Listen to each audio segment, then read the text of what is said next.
Book 101 is all about the books that I read for the last 40 years. And today I have my special guest. She is the CEO of Why You To Shine and Unconquerable Meat Director, and no other than Miss Marla Ballard. Hi, thank you for having me. Welcome to Book 101, Miss Marla. Can you please introduce more about yourself? Sure. So I am as you said, I am the CEO of You to Shine. We are a quantum personal development company. In fact, in 2024, Forbes magazine named us the pioneer in quantum personal development. And so we are a coaching company. What we specialize in is helping people understand how to work with spirituality and the universal laws that govern the flow of quantum physics, and then how to actually take those two working together and apply them into everyday life. So, Miss Marla, today let's talk about courage and business and life. And thank you so much for sharing your knowledge and wisdom to the Thank you. world. How do you distinguish between courage and recklessness in a business or personal decisions? Oh, wow, that's a great question. Thank you. Courage and recklessness. I think it probably comes down to really understanding the motivation or the emotion that's behind the action when you take it. I think that when we feel truly aligned and guided to our purpose and to our values, to what we believe is the proper course of action, courage will always be there to support us in taking it. Recklessness to me happens when we're actually knocked out of alignment, either by fear or hubris or greed or any of the other things that are more in the realm of the egotism that would cause us to then make a reckless decision without really giving genuine care and thought to it. Very well said, Miss Marla. Thank you. Beautifully articulated. What's the biggest misconception people have about what it means to be courageous? Mm. It's an interesting thing. Someone once distinguished for me the difference between courage and bravery. And I was taught that bravery is when you feel afraid and you take the action anyway. In that moment, you're brave. But courage, when we look at the Latin root for the word courage, the Latin root for that is cor, C O R, which is actually Latin for the heart. And so I believe that courage comes from deep within our heart when we're truly aligned to what we feel is the right thing in our heart to do and the right way to show up. And so I believe that one of the biggest misconceptions about courage is where it actually comes from. I believe it originates in the heart. And I also believe that for that reason, when we choose to encourage someone, right, encourage, we're actually strengthening their heart. When we choose to discourage someone, we're actually doing damage to it. Definitely. And how do you reframe fear from a paralyzing force to a motivator for growth? Well, I think we have to first accept that fear is always there. One of my biggest complaints that I have a lot of times with people in the realm of spirituality is there's this weird misconception that when you're spiritual and you're aligned, you're not going to have fear anymore. And that's actually not how it works. The fact is that anytime we are about to make a decision, take an action, or do something new that's going to put us at a higher vibrational frequency because it's guided and aligned, we're doing something we've never done before, and we're about to have an experience we've never had before. So, fear is always going to occur in the physical body when we do that. So, I always feel like that's a huge misconception, is that when I've finally grown, I won't be afraid anymore. You will never stop being afraid. You may just be afraid of different things. But I do believe that anytime that we have a new idea or something new to implement or something new wants to come through, in the moment that we're about to actually take that guided action, there's always going to be a space of fear to overcome because we're stepping into something that's new and unknown. And that's what our physical body does. That's how it keeps us safe and protected. Definitely. So, can you Yeah. share a time when fear almost stopped you and what pushed you to act despite it? Daily. I mean, every day, right? Any Definitely. daily, I mean, there's so many different things. You know, I know for me that comes up a lot with impromptu speaking engagements. I do a lot of speaking, and I've gotten very comfortable with being on stages. But sometimes I will be tapped by someone in an event to speak when I didn't expect to, right? And then there's that oh crap moment, right? So these happen all the time. The growth comes though when we actually move through it, and the only way to move through fear is to take the action that we know we need to take, have the courage to do it, and trust that there's a higher and better outcome that's going to be there for us on the other side of it. So the antidote to that is always trust. But that's where the growth actually is in that space between feeling that intuitive prompting or that deep desire in your heart, knowing that you're afraid to do the thing that you know needs to be done, and doing it anyway, and trusting in the outcome. That is what creates the growth. And how do you navigate the vulnerability of being judged or criticized for bold choices, Miss Marla? Oh wow. Well, the reality is that I have found that judgment isn't something that we can actually change. If you think about it, going back to how we're hardwired for survival, having good judgment is a good thing, right? Innately surviving, I need to know if I was living off the land, I need to know that I can judge the difference between a ripe berry and a rotten one, or judge between something that's good for me versus something that's poisonous. So I believe that judgment is innately coded into us as a survival experience. The question is how we choose to apply it with other people and how we choose to receive it. The reality is that most people in the world are on autopilot judge with their judgments and criticisms and opinions. It's really up to us what we choose. We get to choose what we listen to, we get to choose what we feed. And so it's a matter of coming back to, I can choose to buy into the judgments and criticisms that are there, and I can let that stop me. And honestly, sometimes when I'm afraid, that's a pretty good excuse to not move forward. Mm. Or I can recognize that they're there and that has absolutely nothing to do with me, only to do with the other person. Because I know anytime that I'm judging or criticizing, that's through my limitation, my opinion, right? So much more Yes. so than something being wrong with someone else, right? That's my issue. And so I think there's a two-part answer to that. One is we first have to own and accept that within ourselves Yes. and know where it comes from, so we're not afraid of it when other people do it. Definitely. And don't care what people say about you, people. Go. Let it go. Let That's it it. go. That's it. What's one unpopular decision you made as a leader that required you courage but paid off long term? Oh, wow. That's a good question.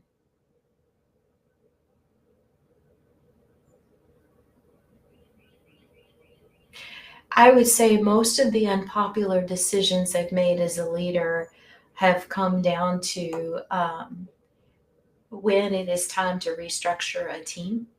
Yes. Sometimes it can be one of the most difficult decisions that I see business owners make across the board that I've worked with for, and I've worked with thousands of people over decades, right? Is always when it's time to let someone go on the team that is no longer aligned to the team. especially if the perception is that everyone else likes the person or needs them or wants them around, even if it's no longer serving. So those decisions can always be challenging. Um, but what I have found is that when we're working with people, when we're working with teams, when we're working in a business, if everybody isn't fully aligned to the mission and vision and purpose of that on a deep level, it's going to throw the whole thing off. And so sometimes it can be an unpopular decision when it's time to help someone move on and find a place where they're more aligned. Uh, but long term, it will make such a difference because I've often seen that if we have the wrong person on the team, or maybe even just the wrong person in the wrong, in the wrong role, and we make that shift, it seems like there can be another huge jump in productivity and success for everyone. Miss Marla, how can leaders foster environments where teams feel safe to take risks or voice dissent? I think there has to be an openness to total transparency. I Yes. find often that one of the biggest blocks to transparency that I've experienced with leaders is people get into a leadership role and they're afraid that if they give all of their information or they share everything openly and transparently, somehow they themselves will have less value.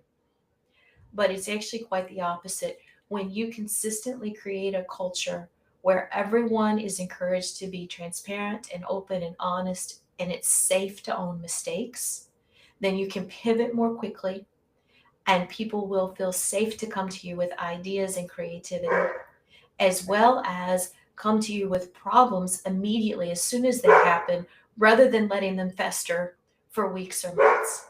So I would say that always comes down to creating a culture that's based around honesty, openness, and transparency, and receptivity without punishment. Mhm. You know, if you're doing anything in the world, you're making mistakes. The people who are the most successful that I've seen are willing to just take the action more quickly and fail faster more often. So if you're going to grow anything, build anything, do anything, succeed in anything, mistakes and failures are going to be a part of that. The faster that people can recognize them, own up to them, and then pivot and adjust, the faster we move through it and take the learning that's needed to continue to grow. So that's where creating that culture that allows for that, in fact, encourages it, supports it, um, and makes it safe to create and grow is really key. Again, Miss Marla, beautifully articulated, Thank you. empowering answer. Indeed. And as a CEO and unconquerable me director, what are your short term and long term goals? Well, I can tell you that as a CEO, my primary role for the company is helping to set the vision for our global expansion. We have an amazing founder in Victoria Rader, and she is setting the mission, vision, and purpose for the company. My role is making sure that we're expanding globally into the different markets with that.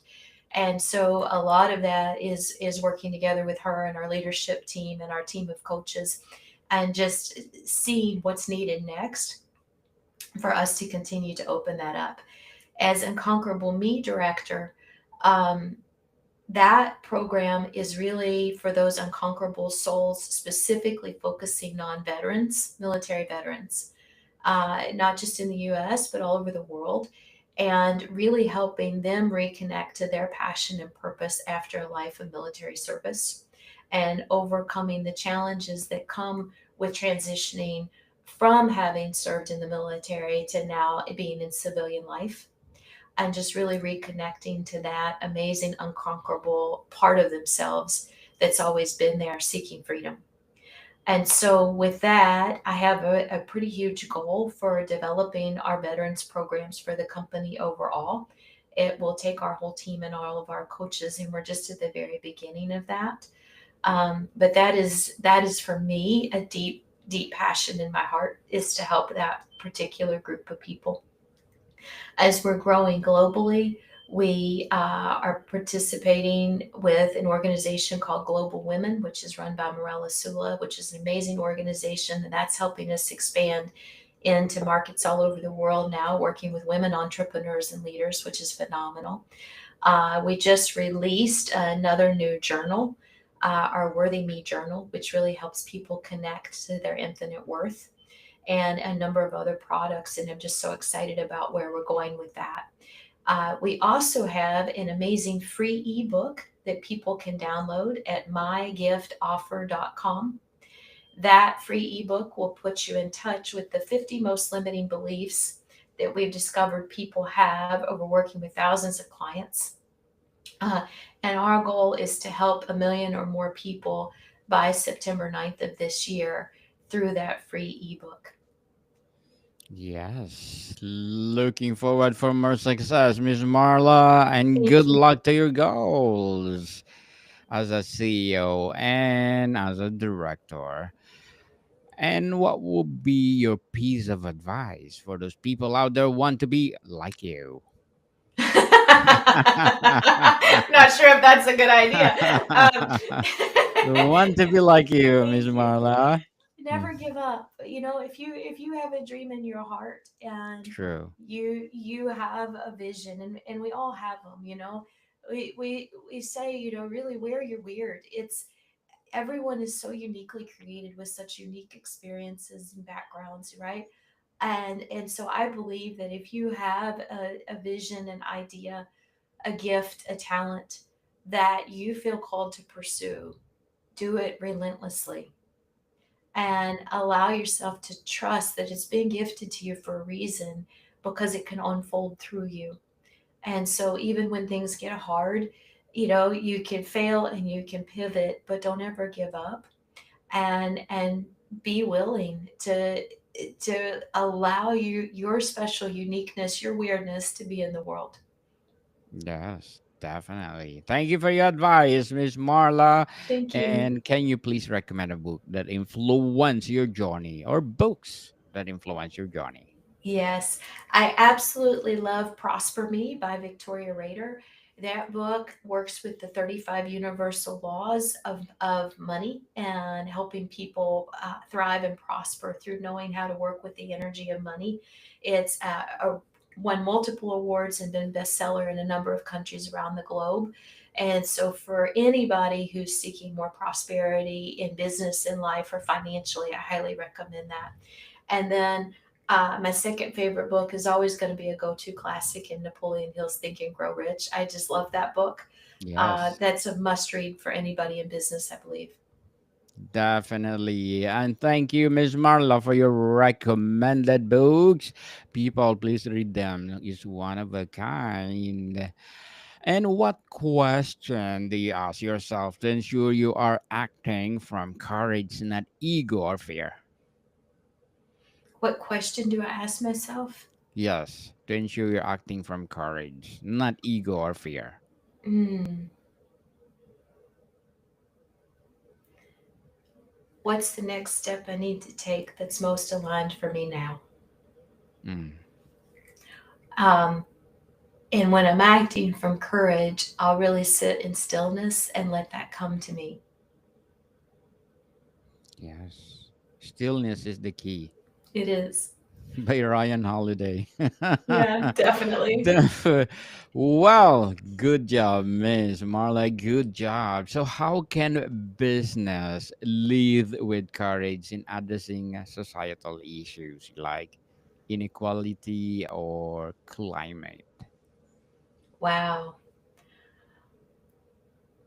In terms of weather climate or Yes, cultural climate? both. Let's say. Okay. Well, in terms of climate, that would definitely be in the realm of God. That one's beyond me to Yes. impact. In terms of cultural climate and in business, I think the key is to focus on the mission, purpose, and vision that's in your heart that you hold, and be willing to allow yourself to find the right people who are aligned to that, and then create a culture that supports them above everything else. Because I've seen business built two different ways. Some people build business through running statistics and numbers, right? We Yes. all know percentages, right? I can make so many sales calls and X number of people will close percentage wise statistically. That's one way to do it. But I think that the businesses that have the most longevity and the highest capacity for success is when you build people to build business instead of building numbers to build business. It's that simple. And as we're stepping into a world now where AI is becoming so widely used, and it's an amazing tool, it's so important that we don't lose sight of continuing to build and grow our people to build our businesses. And then the other piece of that is it becomes even more important to sit in the stillness and follow that deep intuitive guidance to be able to receive that. Uh, because if we're not pivoting fast enough to keep up. Definitely. And Miss Marla, before we wrap up our discussion for today, I'm inviting you to please do listen to my other podcast, people. My other podcast, because my abstract essay is already in fifth season, abstract poetry in second season, and my book 101 review in fifth season too. Comedy 101 in second season, and my food 101 in fifth season as well. Geography 101 in fourth season, and my baby podcast Law 101 and Mental Health 101. Love Letters in third season, and Movie 101 Review and Music 101 in its fourth season, and Science 101 and Sex 101 in its first season. Please listen to them wherever you listen your podcast. Miss Marla, if you could instill one courageous trait in the future generations, what would it be? Believe in yourself and believe in the guidance that's there for you through love and God. Yes, have faith in God. People, Absolutely. Miss Marla Ballard, thank you Thank so you. much for sharing your knowledge and wisdom to the world. So, can you please invite our listeners to support your advocacy, your business, or any projects that they are doing right now? Absolutely. You can find us at you2shine.com. That's you2shine.com, and mygiftoffer.com if you want to download that free ebook. Yes, people, let's support Miss Marla Ballard because if you support her, for sure, more and more and more empowering advocacy to come, more and more empowering business to come. So, Miss Marla, thank you so much for your time. Thank you. Thanks for having me. More to come, people. See you soon.